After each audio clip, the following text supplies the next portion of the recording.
Samedi 7 février 2015.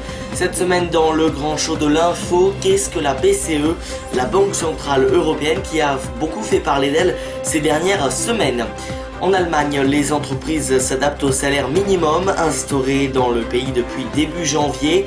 Et puis les Émirats, tiraillés entre identité bédouine et modernité. La population locale des Émirats Arabes Unis perpétue son identité bédouine et tribale, sans oublier le retour du récap de la semaine, toute l'actualité de la semaine résumée en images.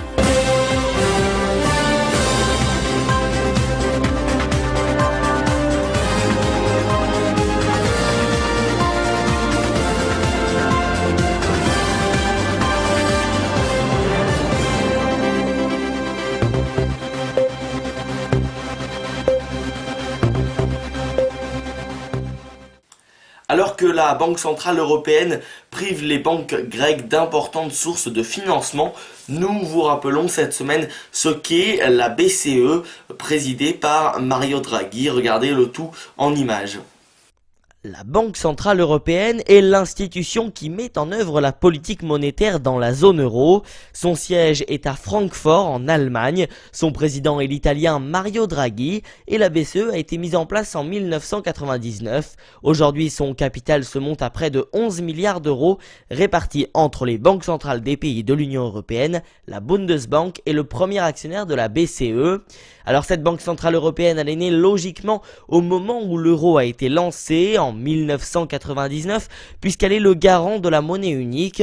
La BCE a été créée sur le modèle de la Bundesbank, la banque centrale allemande. Elle a d'ailleurs été installée à Francfort, là où se trouve la Bouba, car les Allemands étaient très soucieux d'avoir la main sur la BCE et sur l'euro, eux qui abandonnaient le Deutschmark, auquel ils étaient très attachés.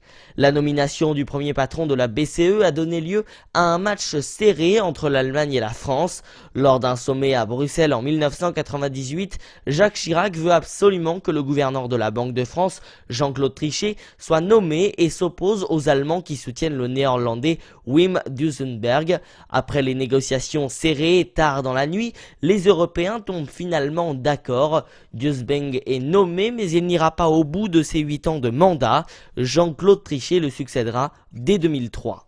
Alors la BCE émet la monnaie et gère l'échange ainsi que le contrôle de l'activité des banques privées européennes. Elle détermine le coût de l'argent en fixant les taux directeurs avec un objectif central: contrôler l'inflation, pas plus de 2%, les Allemands y tiennent beaucoup, et pour agir ainsi, la BCE est indépendante des pouvoirs publics. Certains pays comme la France se sont irrités par le passé de la politique jugée trop orthodoxe de la BCE, qui n'a pas assez boosté la croissance dans la zone euro, mais les choses ont bien évidemment changé face à la crise persistante de la zone euro. La BCE a fait tomber ses taux directeurs à des niveaux très bas, proches de zéro, pour tenter de relancer la machine économique. Et puis elle a décidé au début de l'année de racheter des milliards de dettes publiques sur les marchés afin d'inonder l'économie de ces euros et ainsi d'éviter toute déflation en Europe. La déflation, c'est-à-dire la baisse des prix, une mauvaise nouvelle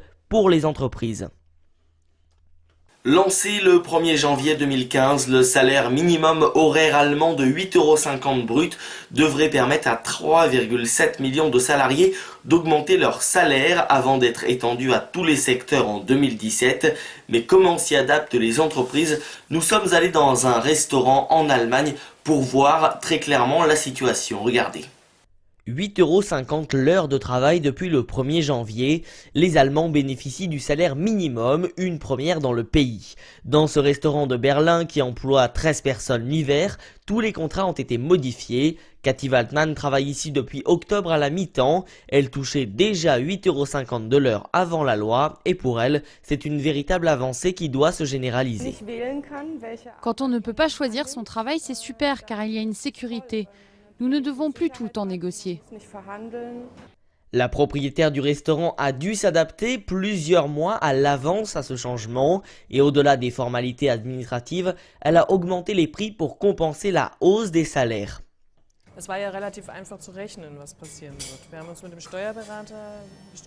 C'était assez facile de calculer ce qui allait se passer. Grâce à notre conseiller fiscal, les conséquences de la hausse des coûts salariaux étaient claires. Cela aurait nécessité une augmentation du volume des ventes de 20 à 30%. Pour les économistes, pas facile de prédire quelles seront les conséquences de l'instauration du salaire minimum en Allemagne. La Fédération des chambres de commerce chiffre par exemple à 200 000 le nombre d'emplois qui pourraient être supprimés. Autre possibilité, une augmentation globale des prix dans différents secteurs.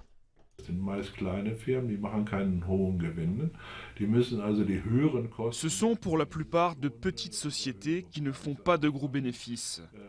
Elles doivent donc amortir les coûts liés au salaire minimum en augmentant les prix. Reste à savoir si cette hausse pourra s'imposer sur le marché, parce que ça concernera tout le monde. Est-ce que les gens prendront le taxi ou iront chez le coiffeur comme avant ? Chez les coiffeurs, justement, le salaire minimum a été instauré petit à petit grâce à un accord de branche, 6,50 € en 2013, 7,50 € en 2014 pour finir à 8,50 € cet été, un procédé qui satisfait les professionnels. Pour le secteur de la coiffure, en général, c'est définitivement un plus parce qu'il y avait parfois, comme ici en Allemagne de l'Est, des salaires qui tournaient autour de 4 € de l'heure. Et les employés devaient donc après coup trouver d'autres rentrées d'argent pour pouvoir tout simplement survivre. Selon le ministère du Travail, le salaire minimum devrait concerner 3,7 millions de personnes cette année en Allemagne, sur une population active totale de 42 millions de personnes. Course de chameaux, fauconnerie, habits traditionnels, la population locale des Émirats Arabes Unis, ultra minoritaire dans son propre pays, perpétue son identité tribale et bédouine pour marquer sa différence avec le style de vie de millions d'expatriés. Regardez ce reportage réalisé aux Émirats. Dubaï, une ville ultra moderne au rythme effréné et une plateforme pour la Fédération des Émirats Arabes Unis. Les centres commerciaux y sont partout et il y est commun d'y voir une femme en habit traditionnel au milieu d'étrangers au look plus moderne, un contraste à gérer pour les autorités. Nous devons préserver notre culture et notre patrimoine, mais en même temps accepter d'autres cultures. Aussi, aux Émirats Arabes Unis, il y a plus de 200 nationalités différentes et nous pouvons en tirer avantage. Les Émiratis représentent 11% d'une population de 8,5 millions. Leur culture bédouine a été transformée avec la découverte de pétrole dans les années 50. Depuis, les travailleurs étrangers affluent attirés par des contrats avantageux et des opportunités commerciales. Avec eux est apparu un style de vie en opposition avec les valeurs musulmanes traditionnelles. Fondés en 1971, les Émirats sont face à une question permanente, celle de s'ouvrir à la modernité ou conserver leur propre identité. Devons-nous changer pour nous adapter à la modernité lorsqu'on crée un État ou conserver sa culture? Depuis 40 ans, nous sommes restés les mêmes. La tradition de la fauconnerie est un exemple de la culture émiratie, vieux de 2000 ans, mais l'environnement des faucons est menacé par l'urbanisation. Les Émiratis ont donc créé des lois pour les protéger, une démarche qui concerne aussi d'autres artisanats.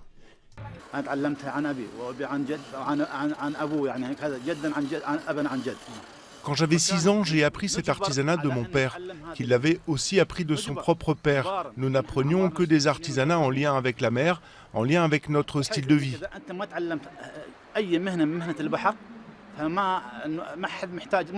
Les Émiratis sont aujourd'hui en minorité dans leur pays. L'État cherche à les intégrer dans les secteurs privés et publics de la société, notamment l'armée. En effet, l'an dernier, le service militaire est devenu obligatoire pour les hommes. Les femmes peuvent se porter volontaires. Le récap, le résumé complet de l'actualité de la semaine, le récap qui revient cette semaine dans le grand show de l'info.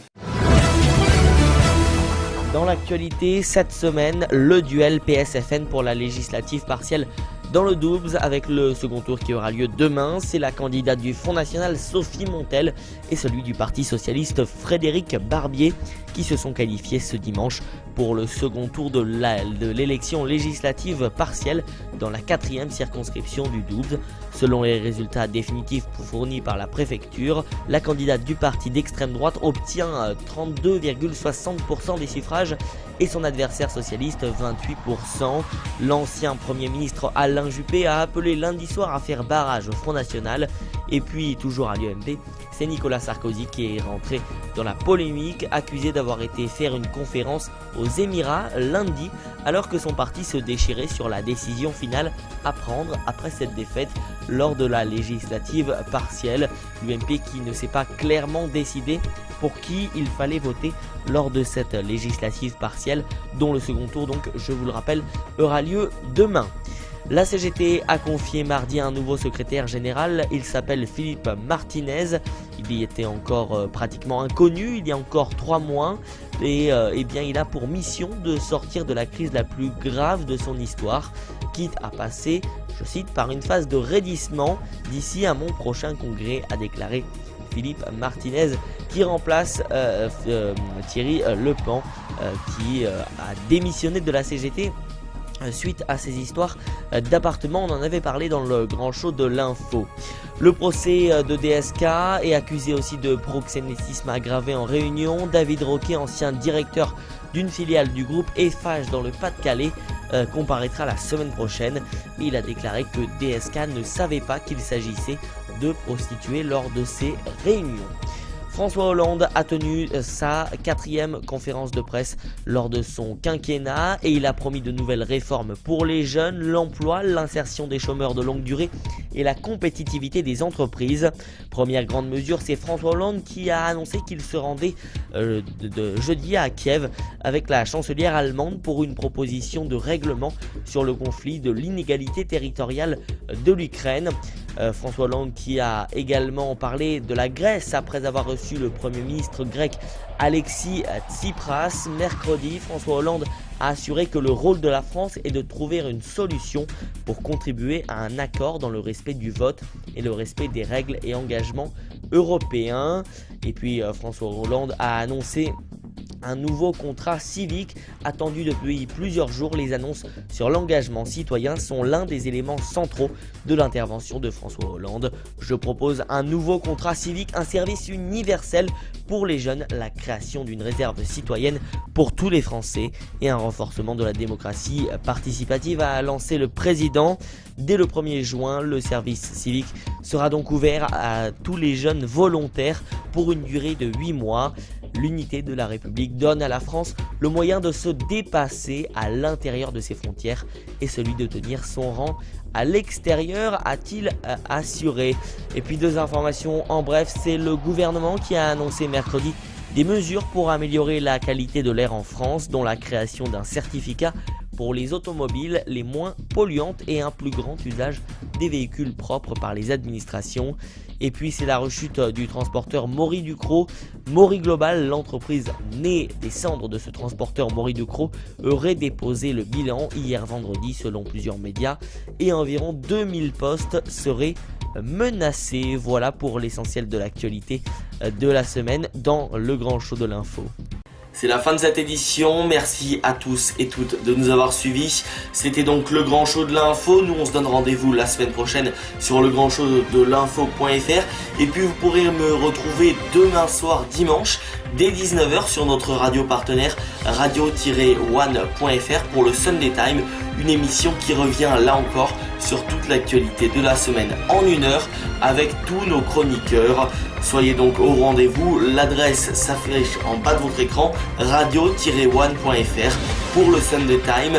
À demain donc si vous m'écoutez en radio et sinon on se retrouve la semaine prochaine sur le grand show de l'info.fr. Excellente semaine à tous.